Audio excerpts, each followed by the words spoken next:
నమస్తే, నేను మీ కట్ట కార్తీక్. గతంలో లావణ్య రాజ్ కేసు తెలుగు రాష్ట్రాల్లో ఎంత సంచలనంగా మారిందో అందరికీ తెలుసు. ఈ కేసు సోషల్ మీడియా వేదికగా చాలా పెద్ద చర్చగా మారింది. ఈ కేసులో ప్రధాన పాత్రధారిగా ఉన్నటువంటి మస్తాన్ సాయి ఇప్పుడు మరోమారు అరెస్ట్ అయినట్టు తెలుస్తా ఉంది. ఇతని మీద లావణ్యనే ఫిర్యాదు చేసినట్టు కూడా తెలుస్తా ఉంది. చాలా మంది అమ్మాయిలతో చనువుగా ఉన్నటువంటి వీడియోలని, న్యూడ్గా ఉన్నటువంటి వీడియోలని పెట్టుకొని వాళ్ళని బ్లాక్మెయిల్ చేస్తున్నారని, ప్రత్యేకించి లావణ్యతో కూడా గతంలో అత్యాచారం చేసినటువంటి వీడియోని తను పెట్టుకున్నాడని, ఇలాంటి అనేకటువంటి అంశాల మీద ఆమె ఫిర్యాదు చేసినట్టు తెలుస్తోంది. ఇప్పుడు పోలీసుల అదుపులో మస్తాన్ సాయి ఉన్నట్టు మనకి సమాచారం అవుతుంది. ఇదే విషయం మీద లావణ్య రాజ్ కేసులో సోషల్ మీడియా సాక్షి అనేక విషయాలు బయటకు తీసుకొచ్చి మాట్లాడినటువంటి శేఖర్ భాష ఆర్జే మనతో ఉన్నారు. సార్ నమస్కారం. సో గతంలో మీరు పెద్ద ఎత్తున పోరాటం చేసిన కేసు, పెద్ద ఎత్తున చర్చగా తీసుకొచ్చిన కేసు, ఇప్పుడు మస్తాన్ సాయి మరొకసారి పోలీసు అదుపులోకి వెళ్ళినట్టు తెలుస్తోంది. ఎలా చూస్తున్నారు దీన్ని? ఇది వరలక్ష్మి డ్రగ్ కేసు మీకు గుర్తుండే ప్రభాకరు, అనురాధ, చింటూ, లావణ్య, మస్తాన్ సాయి, ఇంకా కొన్ని పేర్లు ఏవో ఉన్నాయి. వాళ్ళందరూ పాపం లైమ్ లైట్లోకి రాలేదు, బట్ ఈ పేర్లే లైమ్ లైట్లోకి వచ్చినాయి. బేసికలీ వాళ్ళు A1, A2, A3 కాబట్టి. సో వీళ్ళందరూ ఏంటంటే ఒకళ్ళ మీద ఒకళ్ళు దోసుకొని ఫైనల్గా, అంటే చెడు స్నేహాలు ఎలా ఉంటాయి ఫైనల్గా ఇలాగే దారితీస్తాయి. సో నన్ను ఇరికిచ్చింది నువ్వే నువ్వే నువ్వే అని చెప్పి ఏదో రకంగా తప్పించుకోవాలి, ఒకళ్ళ మీద ఒకళ్ళు దోసి తప్పించుకోవాలనే ప్రయత్నాలే జరుగుతూ ఉండే. సో ఆ రకంగా అనురాధ అరెస్ట్ అయ్యి జైల్లో 90 రోజులు గడిపి వచ్చింది.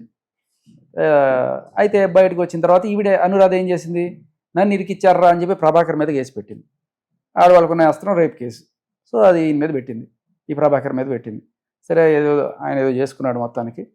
బట్ ఇది వాళ్ళ అంటే రెండు పేర్లుగా చూడాలి మనం. ఈ మొత్తం 12 మందిలో ప్రభాకర్ అండ్ అనురాధ ఒక పేరు అయితే, మన ఉనిత్ రెడ్డి అండ్ ఇంకో అమ్మాయి పేరు ఏదో ఉంది, అమ్మాయి ఇద్దరు ఒకళ్ళు, అండ్ మస్తాన్ సాయి అండ్ లావణ్య వీళ్ళు ఒక పేరు.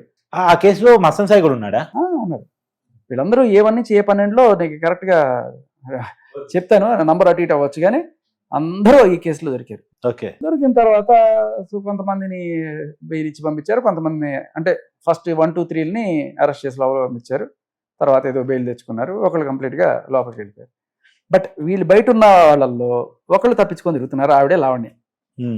మిగతా వాళ్ళందరూ కూడా స్టేషన్కి వెళ్ళారు, సార్ తప్పైపోయింది సార్, ఇంకెప్పుడు చేయండి సార్ అని చెప్పి ఏదో చెప్పుకొని మొత్తానికి మేము ఓన్లీ కన్జ్యూమర్సే, పెడ్లర్స్ కాదు, దయించండి అని చెప్పి ఏదో చేసి మొత్తానికి కేసు అయితే రిజిస్టర్ అయింది, బెయిల్ ఇచ్చి పంపించారు. ఈవిడ మాత్రం తప్పించుకొని తిరుగుతుంది. ఎలా?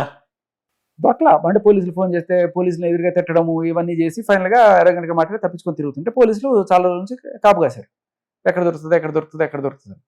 మొత్తానికి ఒకసారి ఎప్పుడు ఆవిడ మరి ఫారెన్ టూర్ ఏదో వెళ్ళి అక్కడి నుంచి ఢిల్లీ వచ్చి, ఢిల్లీ నుంచి హైదరాబాద్ కరెక్ట్గా సికింద్రాబాద్లో రైల్వే స్టేషన్ దిగుతుంటే, ఆ వీడియో కూడా మనం చూపించాం, గుర్తుందా లేదు మీకు?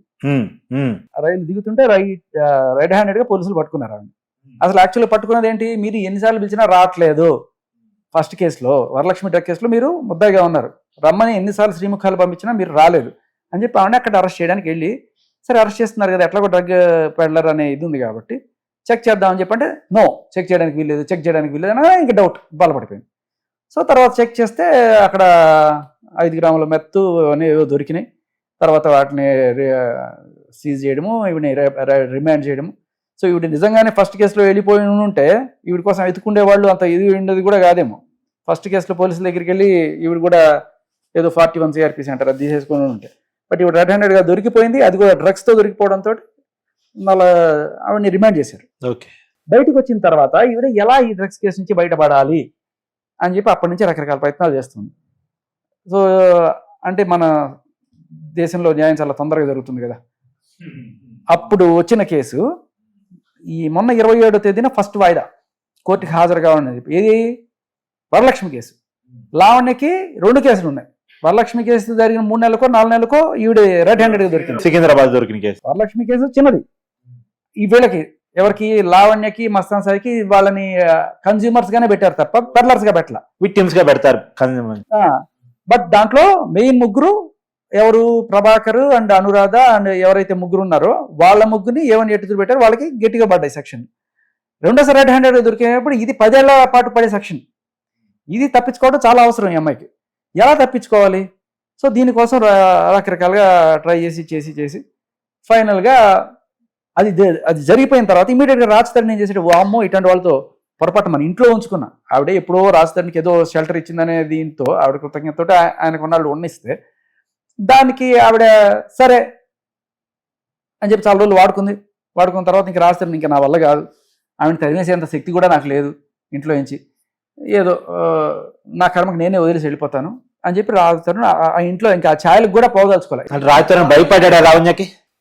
భయపడ్డాడు, ఖచ్చితంగా భయపడ్డాడు. ఎందుకంటే డ్రగ్ మాఫియా కదా, అంటే సినిమాలో హీరో కదా అందుకని. సినిమాల్లోనే హీరో. డ్రగ్ మాఫియా అంటే ఇప్పుడు లిటరల్ నన్ను కొట్టించిన సంగతి మీకు గుర్తులేదా? అవునవును. అక్కడితో ఆగిపోలా, హత్యా ప్రయత్నం కూడా జరిగింది నా మీద. అవునా? అన్ని నేను మీకు ససాక్ష్యంగా తీసుకొస్తా, అయితే విషయం వినండి. కాదు ఇది చెప్పను, హత్యా ప్రయత్నం కూడా జరిగిందా? ఎస్. ఎప్పుడు? ఆ కుట్ర ఎలా జరిగింది అనేది మీకు నేను 2 రోజుల్లో 3 రోజుల్లో నేను ఖచ్చితంగా ఇస్తా. శేఖర్ భాషను చంపే కుట్ర జరిగింది. ఓకే, చాలా పెద్ద ఆరోపణ సార్. లావణ్య ఇంటి సాక్షిగా, అంటే లావణ్య ఇప్పుడు ఉంటున్న ఆ ఇంట్లో, అంటే రాయుతరని ఇంట్లో లావణ్య ఉంటుంది, ఆ ఇంటి సాక్షిగా మీ మీద చంపే కుట్ర జరిగింది. అది కూడా ఆ ప్లాన్ మీకు చెప్తే అసలు అబ్బో అద్భుతమైన ప్లాన్ అది. ఎందుకంటే ఇప్పుడు లావణ్య ఇష్యూ మరోసారి తెర మీదకి వచ్చింది లావణ్య ఇచ్చిన కంప్లైంట్ ఆధారంగా. అందుకని నేను అడుగుతున్నాను, ఇది కూడా నేను అదే అంటున్నా. నేను ఇన్నాళ్ళు కూడా ఇది బయట పెట్టకపోవడానికి కారణం ఆవిడ వస్తేనే నేను బయటకు వద్దామని ఆగున్నా. సరే, ఆవిడ ఎట్లాగో ఇప్పుడు ఈ కేసు పెట్టారు కాబట్టి ఇప్పుడు ఖచ్చితంగా జనాలకు వస్తుంది. ఇప్పుడు నేను ఇది కంటిన్యూ చేయండి, స్టోరీ కంటిన్యూ చేస్తాను. సో రాజ్ తరుణ్ నాకు ఈ దరిద్రపు కొట్టు, ఈ డ్రగ్ బాగోతాలు ఇవన్నీ నేను పెట్టుకోలేను. అండ్ డ్రగ్ పెడ్లర్లు ఒకటి, డ్రగ్ తీసుకునే వాళ్ళు ఒక రకంగా బిహేవ్ చేస్తారు. వాళ్ళు ఏ క్షణాలు నేను కొట్టి చంపేసినా ఆశ్చర్యపోకలేదు. అలాంటి వాళ్ళతో ఏ మానవుడైనా ఉండలేడు. ఆయన వెళ్ళిపోయాడు, ఇంకా ఇల్లు కూడా ఏదో రకంగా ఎప్పుడైనా సరే దక్కించుకుందాం అని చెప్పి చూస్తున్నాడు. అదే ఆయన వెళ్ళిపోయిన తర్వాత ఈవిడికి మరి పైసలకి కష్టం అయిపోయింది. ఇప్పుడు మరి మెయింటెనెన్స్ ఈమెకి ఏమైనా ఉద్యోగం చేస్తుందా? లేదు కదా. అప్పుడు ఉండగానప్పుడు ఏదో ఒకటి రాస్తాను, ఏదో కొంత ఇచ్చేవాడేమో. సో ఇప్పుడు పైసలు కష్టం అయిపోయింది. 2-3 సార్లు అడిగింది, నాకు నీకు ఏం సంబంధం లేదనేసాడు రాస్తాడు. ఈ దెబ్బతోటి ఇంకా ఫైనల్గా ఎందుకు డబ్బులు ఇవ్వ చూస్తానని చెప్పి వెళ్ళి కేసు పెట్టింది రాస్తాడు మీద. అదే డబ్బులు ఇవ్వలేదని కారణంతో కేసు పెట్టింది అంటారు. ఎస్. అవునా? ఏం కేసు పెట్టింది? పాత ఫోటోలు ఇవన్నీ తీసుకుని వెళ్ళి నన్ను పెళ్లి చేసుకుంటాను మోసం చేశాడు. బేసికల్లీ ఎప్పుడో విడిపోయారు వీళ్ళు. ఇప్పుడు కాదు సార్, రాయితున్న పూర్తి లావణ్యకి ఇది ఇచ్చేసినట్టేనా? అది అలా ఏం లేదు.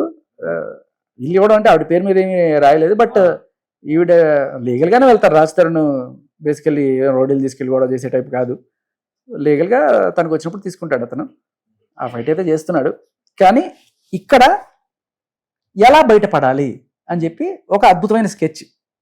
అది ఆ స్కెచ్కి దిలీప్ సుంకర, నాకు లాయరు రాజ్ తరుణ్ కేసులో అని చెప్తున్నారు కదా, మీకు అందరికీ తెలియని గొప్ప విషయం ఏంటంటే దిలీప్ సుంకర రాజ్ తరుణ్ కేసులో కాదు ఈవిడికి లాయర్.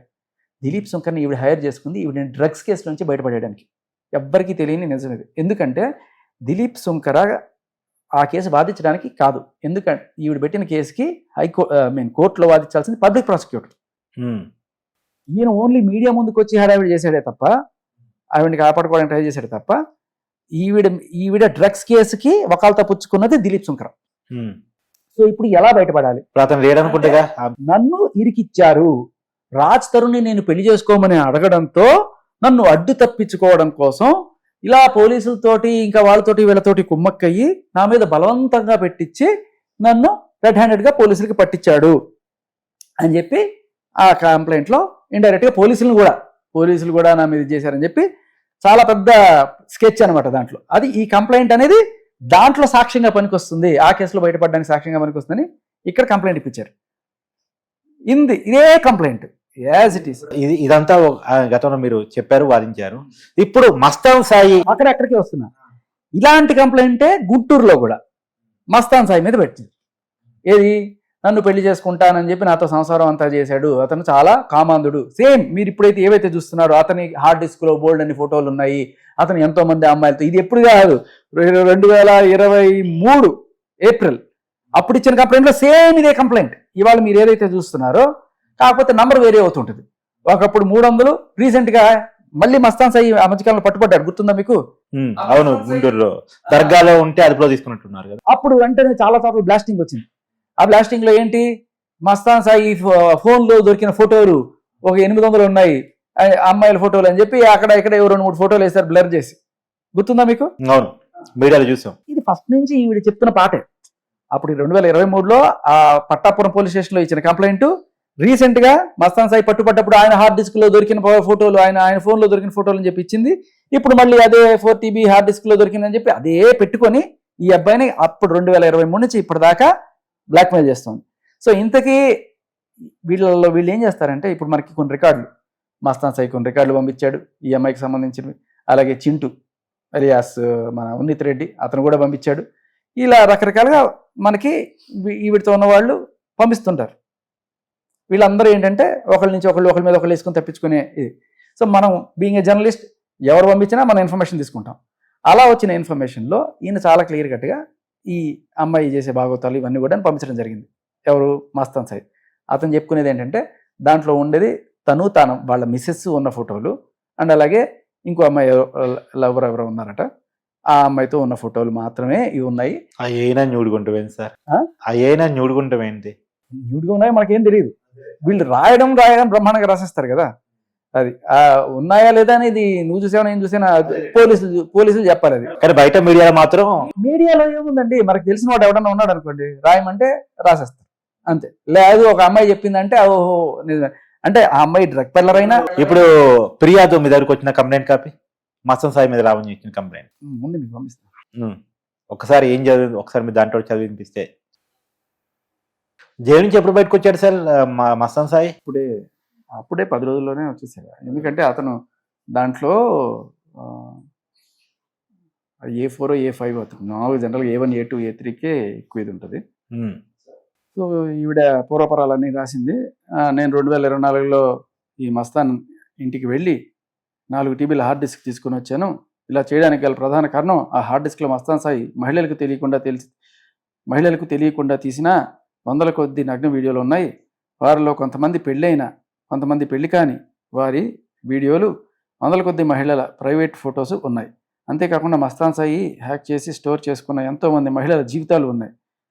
మస్తాన్ సాయి యువతల ఫోన్లు హ్యాక్ చేసి వారి Google accounts, Google photos, iCloud నుంచి తన ఆధీనంలో పెట్టుకొని ఎవరు ఎదురు తిరగలేరనే పరిస్థితికి తీసుకొస్తాడు.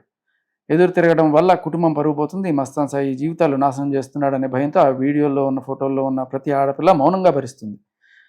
ఆ వీడియోలో ఉన్న ఏ మహిళ ఎదురు తిరగదు. వాళ్ళకి ఇంకా చాలా దారుణంగా రాసింది. వాళ్ళని ప్రేరేపించే డ్రగ్స్ ఇస్తూ తన కోరికలు తీర్చుకుంటూ వారికి తెలియకుండా కొన్ని వీడియోలు రికార్డ్ చేసి హార్డ్ డిస్క్లో స్టోర్ చేశాడు. ప్రతి అమ్మాయి దగ్గర ఒక్కో డ్రామా, కొంతమందిని పెళ్లి చేసుకుంటాను అని, కొంతమందిని తను తప్పు చేశాను, ఉరి వేసుకుంటాను, చచ్చిపోతానని, ఇలా నమ్మించే వీడియోలు హార్డ్ డిస్క్లో ఉన్నాయి. అంతెందుకు, Varalakshmi tiffins Prabhakar Reddy phone hack చేసి తీసిన వీడియోస్, ఫొటోస్, హీరో నిఖిల్ ఫోన్లో ఉన్న ప్రైవేట్ వీడియోస్ కూడా హార్డ్ డిస్క్లోనే ఉన్నాయి. ఎంతోమంది మహిళల కాల్ రికార్డింగ్స్ ఉన్నాయి. ఇప్పుడు ఆ హార్డ్ డిస్క్ని పోలీసులకి హ్యాండ్ ఓవర్ చేయాలిగా? చేసిందేమో, బట్ బేసికలీ ఇప్పుడు ఏంటంటే ఇప్పుడు ఎవరన్నా సరే నిజంగా ఉంటే వాళ్ళు వచ్చి కంప్లైంట్ చేయాలి. సార్ వాడిని పొడిచాడు సార్ అని చెప్పి నేను వచ్చి నీకు కంప్లైంట్ చేయాలి. తనవి కూడా ఉన్నాయని తను చెప్తుంది. సో అదే అండి, తన ఏమన్నా ఉంటే తన దగ్గరే ఉంటాయి కదా. ఇప్పుడు ఆ హార్డ్ డిస్క్ తన దగ్గరే ఉన్నప్పుడు ఏమన్నా ఉంటే తన దగ్గరే ఉంటాయి కదా. అదేనండి, తను డిలీట్ చేసుకోవచ్చు. అది సో లాయర్లతో ఎలా వ్యవస్థలు మేనేజ్ చేసి తప్పించుకోగలడు అనే ఆడియోలు దగ్గర ఉన్నాయి. ఇంతకీ ఇతని ధైర్యం ఏమిటో. బేసికలీ ఈవిడ ఇలా కంప్లైంట్ ఇచ్చింది అని రాయడంతో అక్కడ నిజంగా న్యూడ్లు ఉన్నాయా లేదా అనేది అక్కడ పోలీస్ ఆఫీసరే ధృవీకరించాలి. జస్ట్ కంప్లైంట్ ఇచ్చినంత మాత్రాన అక్కడ ఉన్నట్టు కూడా కాదు, లేనట్టు కూడా మనం ధృవీకరించాలి. అది పోలీస్ ఆఫీసర్ చెప్తే ఒక రకం, అంటే ఎఫ్ఐఆర్ దాకా పోతున్నారు అంటే ఆటోమేటిక్గా కొంత ఉన్నట్టు లెక్క అవుతుంది. అలా ఏం లేదు. ఈ ఎఫ్ఐఆర్ బేసికలీ పోలీసులు నమ్మితే చేస్తారు కదా సార్. ఈ ఎఫ్ఐఆర్ కాపీ కాదు, ఇచ్చిన కంప్లైంట్ కాదు. కంప్లైంట్ కాపీ అదే. సో ఎఫ్ఐఆర్ లో ఏ సెక్షన్ నమోదు చేశారనే దాన్ని బట్టి మనం కొంచెం అంచనాకు రావడానికి అవకాశం. సో బేసికలీ ఇదంతా ఏంటంటే ఈవిడ డ్రగ్స్ కేసు నుంచి తప్పించుకోవడానికి నన్ను ఏదో రకంగా మస్తాన్ సాయే ఇరికిచ్చాడు. ఆ 45 రోజులు చెంచులు కూడా జైల్లో ఉండొచ్చింది కదా. మళ్ళీ ఇప్పుడు కేసు 20 ఏళ్ళు వచ్చింది వరలక్ష్మిది. మళ్ళీ ఇంకో 2-3 నెలల్లో అసలు డ్రగ్ కేసు ఈవిడ అసలు రెడ్ హ్యాండెడ్గా పడిన కేసు ఉంది కదా, దొరికిపోయిన కేసు ఉంది కదా, అది వస్తుంది. వచ్చినప్పుడు నన్ను వాళ్ళు ఇరికిచ్చారు వీళ్ళు ఇరికిచ్చారని చెప్పుకోవడానికి బాగానే ఉంటుంది. కానీ ఎన్ని చెప్పినా ఆ వీడియో ఒకటి ఉంది కదా, రెడ్ హ్యాండెడ్గా పోలీసులు ఆపినప్పుడు నేను ఓపెన్ చేయను, మా అమ్మ నాన్న రావాలి. ఏంటది? చాలా క్లియర్ కట్గా ఆవిడ తప్పించుకోవడానికి ట్రై చేసింది అనేది ఎవరికైనా చూసినప్పుడు అర్థమైపోతుంది. సరే, ఇంకెన్ని డ్రామాలు ఆడతారో ఆడినండి, తప్పించుకోవడానికి రకరకాల ప్రయత్నాలు చేయొచ్చు, వాళ్ళ మీద వీళ్ళ మీద నిందలేసి ఏదో రకంగా తప్పించుకొని చూడొచ్చు. అలానే మస్తాన్ సాయి ఏదో మహానుభావుడు నేనేం చెప్పను, వీళ్ళందరూ ఒకటే బ్యాచ్. ఎవరు? మస్తాన్ సాయి, లావణ్య, చింటూ, ఇంకా ప్రభాకరు, అనురాధ, వీళ్ళందరూ కూడా వరలక్ష్మి డ్రగ్స్ కేసు మూలాల్లో ఉన్న వాళ్ళే కదా. ఎవరు నిర్దోషో ఎవరు దోషం అనేది కోర్టు తెలుస్తుంది. అప్పటిదాకా మన మీడియా సోదరులందరూ వేసింది అదే కదా. ఈ కేసులో మనం ఒక అంచనా కాలేం, అంతిమంగా కోర్టు చెప్పాల్సిందే. Thank you sir.